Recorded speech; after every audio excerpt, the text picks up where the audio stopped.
मात्र 3 दिन के बाद नीट की परीक्षा दोबारा संपन्न होने जा रही है। इस विषय को लेकर जहां एक तरफ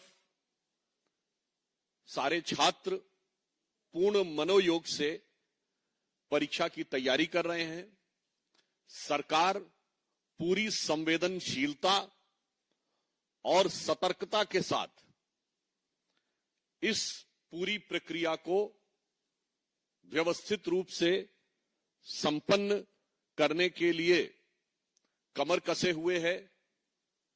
जहां एक तरफ सरकार संवेदनशीलता से काम करती हुई दिखाई पड़ रही है, वहीं कांग्रेस पार्टी और नेता प्रतिपक्ष श्री राहुल गांधी ऐसा प्रतीत हो रहा है कि संवेदनशीलता के स्थान पर कुटिलता का प्रयोग करते हुए दिखाई पड़ रहे हैं।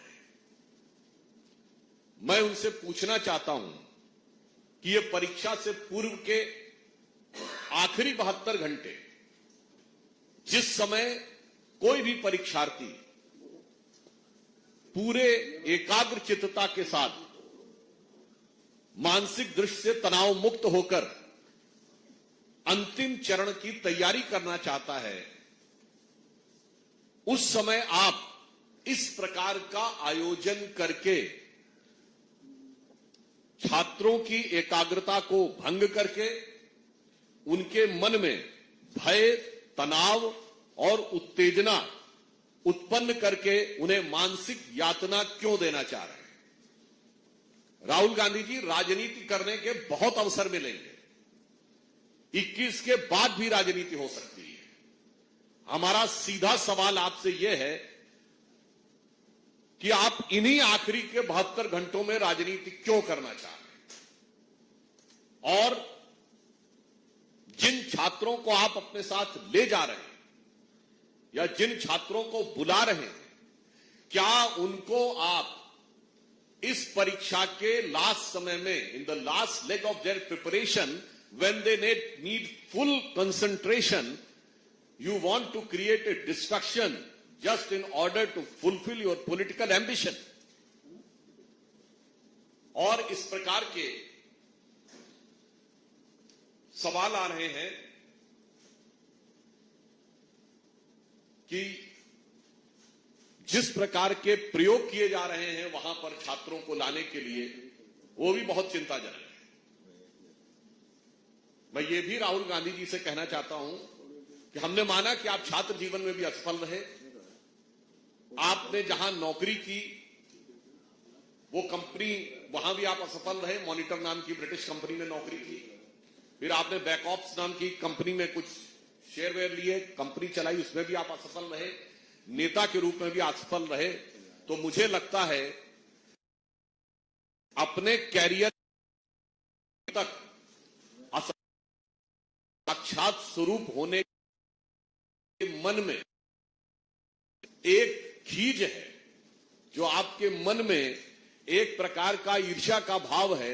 आज अपनी सफलता के लिए पूर्ण मनोयोग से तैयारी कर रहे छात्रों के ऊपर उसे उतारने का प्रयास न करें। कांग्रेस से हमारे 4 सीधे सवाल हैं। नंबर 1, जब दोबारा परीक्षा का फैसला हो चुका है और न्यायालय भी इसका संज्ञान ले चुका है, तो आप किस बात की डिमांड कर रहे हैं? नंबर 2, आपने राजस्थान को ही क्यों चुना है? राजस्थान वो राज्य है जहां कांग्रेस के शासनकाल में 19 पेपर लीक हुए। आपकी सरकार ने एक पर भी कार्रवाई नहीं की। हमारी सरकार आने के बाद 400 लोगों पे कार्रवाई हुई है उन पेपर लीक्स में। 2.5 वर्षों में राजस्थान में हमारी सरकार के दौरान एक भी पेपर लीक नहीं हुआ है। आपने राजस्थान को क्यों चुना है? कोटा को क्यों चुना है, जहां भारी संख्या में बच्चे तैयारी कर रहे होते हैं? और यहां मैं यह भी याद दिलाना चाहता हूं कि जब राजस्थान में इनकी सरकार थी और पेपर लीक होते थे, तो इनकी पार्टी की राजनीति उसमें एक दूसरे से होती थी। पायलट साहब का फेमस बयान याद करिए कि पेपर लॉकर में थे, लॉक से बाहर आ गए, ये तो जादूगरी है। तो अशोक गहलोत जी ने कहा था, मैं जादूगर हूं, मैं सब ठीक कर सकता हूं। तो मैं राहुल गांधी से पूछना चाहता हूं, कहीं आपने राजस्थान में, अब कुछ दिन पहले अशोक गहलोत जी ने एक बयान भी दिया है कि मैं राष्ट्रीय अध्यक्ष होना चाहता था मगर होने नहीं दिया गया। तो कहीं ऐसा तो नहीं कि राजस्थान में कांग्रेस की अंदरूनी राजनीति भी एक कारण है जिसके लिए आप छात्रों की भावनाओं के साथ खेल करना चाह रहे हैं। पॉइंट नंबर 3, इस प्रकार के समाचार आए हैं कि कोटा में कोचिंग संचालकों से जो पीजी के मालिक हैं, पेइंग गेस्ट एकोमोडेशन में जो रहते हैं, गेस्ट हाउस के मालिकों को डराया धमकाया जा रहा है ताकि राहुल गांधी के कार्यक्रम में अधिकाधिक छात्रों को लाया जा सके। तो मैं उनसे पूछना चाहता हूं कि परीक्षा तैयारी के इस अंतिम चरण में छात्रों को आप डिस्ट्रैक्ट करके पुनः मानसिक यातना क्यों देना चाह रहे हैं और उनको तैयारी से डाइवर्ट क्यों करना चाह रहे हैं। और चौथा प्रश्न हमारा यह है कि ये कांग्रेस की एक स्थापित सुविचारित फितरत और मैं कहूंगा हरकत और देश के लिए बहुत ही खतरनाक सोची समझी सोच का प्रमाण है जो इसे सामान्य भाषा में टूल किट माइंडसेट कहते हैं। इससे पूर्व देश की हर व्यवस्था को लेकर इन्होंने भ्रम और अराजकता फैलाने का प्रयास किया, जिसके लिए माननीय प्रधानमंत्री जी ने भी यह बात कही थी कि अराजकता में यह अवसर ढूंढने का प्रयास करते हैं। याद करिए, सर्जिकल स्ट्राइक से लेकर बालाकोट से लेकर राफेल को लेकर सुरक्षा व्यवस्था के ऊपर भ्रम फैलाने का प्रयास करना, फिर एलआईसी, एसबीआई और सेबी को लेकर अर्थव्यवस्था पे भ्रम फैलाने का प्रयास करना, फिर कोविड को लेकर भारत की स्वास्थ्य व्यवस्था पे भ्रम फैलाने का प्रयास करना, न्यायालय के ऊपर टिप्पणियां करके भारत की न्याय व्यवस्था के ऊपर भ्रम फैलाने का प्रयास, अराजकता फैलाने का प्रयास करना, चुनाव व्यवस्था के ऊपर अराजकता फैलाने का प्रयास करना, उत्तर दक्षिण राज्य, भाषा, प्रांत और जातियों के मध्य समाज में वैमनस्य पैदा करके सामाजिक व्यवस्था के ऊपर अराजकता फैलाने का प्रयास करना। और अब मुझे लगता है और हम लोगों को यह लगता है कि यह फिर वही टूलकिट भारत की शिक्षा व्यवस्था के बारे में भ्रम फैलाकर और इस संवेदनशील अवसर के ऊपर अराजकता उत्पन्न करने के अपने पुराने स्थापित डिजाइन के अनुसार कार्य कर रहा है। और मैं यह भी प्रश्न राहुल गांधी से पूछना चाहता हूं कि जब नीट की परीक्षा नहीं होती थी तो मेडिकल और इंजीनियरिंग के लगभग सभी अधिकांश प्राइवेट कॉलेजों में कोई बगैर एंट्रेंस एग्जाम के या एंट्रेंस एग्जाम की खाना पूर्ति करके बाकायदा सीटों की नीलामी होती थी। अंडर ग्रेजुएट में 20-25 लाख रुपए से लेकर 50 लाख तक और पोस्ट ग्रेजुएट में एमबीबीएस में 50 लाख से लेकर 1 करोड़ रुपए तक की सीटों की बात जन सामान्य में प्रचलित रूप में आती थी। तो मैं पूछना चाहता हूं कि जब यह व्यवस्था थी तो इसका मतलब संस्थागत भ्रष्टाचार था, सीटें नीलाम होती थी।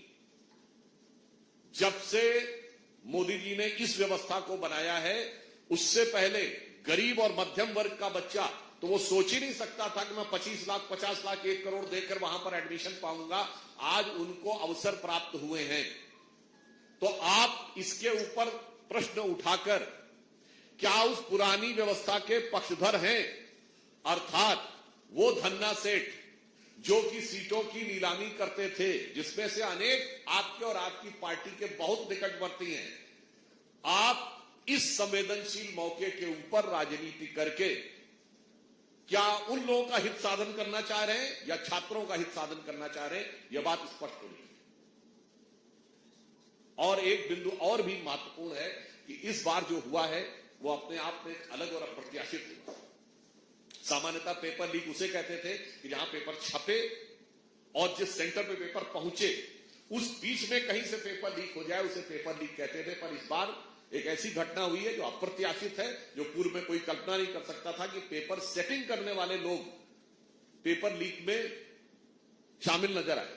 अर्थात ये कुछ वैसी बात है जैसे कोई न्यायाधीश अपना जजमेंट लिखता है तो जब तक जजमेंट प्रोनाउंस ना हो जाए तब तक वह गोपनीय माना जाता है, पर यदि कोई अपना जजमेंट ही लीक करने पे आ जाए तो समस्या कितनी चुनौतीपूर्ण हो जाती है। परंतु सरकार इसके ऊपर भी पूरी व्यवस्थाएं सुनिश्चित कर रही है कि भविष्य में इस ढंग की चीजों में भी, अब जबकि पेपर सेटर ने ही पेपर को लीक करने का काम किया, एक अलग प्रत्याशित स्थिति है। इसलिए मैं राहुल गांधी जी से पुनः कहना चाहूंगा कि कांग्रेस पार्टी इन 4 सवालों और 5वां ये कि नीट की परीक्षा से पहले जो बड़े आर्थिक लाभार्थी थे, जहां मध्यम वर्ग के बच्चों का, परिवारों का शोषण होता था, क्योंकि उन्हें बड़ी बड़ी मोटी मोटी फीसें देनी पड़ती थी, कैपिटेशन फी के नाम पे, तब उन्हें मिलता था। आप उस व्यवस्था के पक्ष लेकर या परोक्ष रूप में उसी व्यवस्था के पक्षधर बनकर नहीं खड़े हैं क्या? और पुनः मैं कांग्रेस पार्टी और राहुल गांधी से कहना चाहता हूं, राजनीति के बहुत अवसर हैं, 21 के बाद राजनीति कर लीजिएगा। आपको जो राजनीति करनी है, जो हम लोगों को उस राजनीति का प्रत्युत्तर देना है, वो भी देंगे। इन 72 घंटों में बच्चों को मानसिक रूप से तनाव मुक्त रहकर, एकाग्र चित्त होकर अपने लक्ष्य को प्राप्त करने के लिए तैयारी करने का अवसर दीजिए। इस संवेदनशील समय में बच्चों की भावनाओं और उनकी तैयारी को बाधित करके मानसिक यंत्रणा देकर राजनीति करने से बाज आइए। 5 दिन बाद, 4 दिन बाद जितनी राजनीति करनी हो